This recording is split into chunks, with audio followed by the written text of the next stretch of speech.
Let me tell you how England are the lineal world champions of rugby. I know, South Africa and New Zealand are the Rugby World Cup holders in the men's and the women's game respectively, but they're not lineal world champs because lineal world champs isn't based on a single tournament. It's an ongoing prize. Starts from the first ever game of international rugby in both the men's for the Rayburn Shield and the women's for the Utrecht Shield.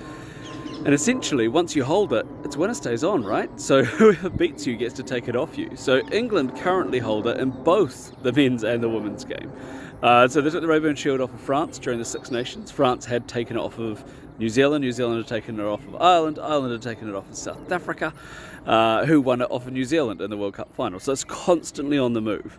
So different, not trying to compete with the Rugby World Cup, trying to enhance the whole experience, because it's quite fun when these things are going around.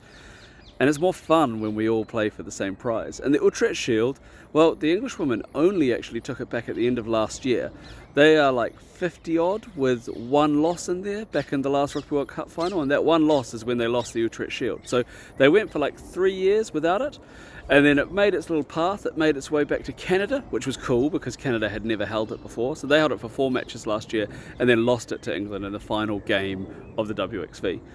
Now, these different threads that take us through international rugby are just fun, right? So you're looking ahead, you're seeing how you can get a shot. Your mate who's from another country, you're like, I'm taking that off you, mate. And it gives us all something more to enjoy. Again, not trying to compete with the Rugby World Cup. It's just that we have this 4-year cycle, and it's more fun when we all compete for the same prize. So this helps solve that. But also, even whilst it's not official or recognised by World Rugby, it doesn't need to be because the data's real. We can see who won the first games of international rugby, France for the women, Scotland for the men, and then we can just track the data.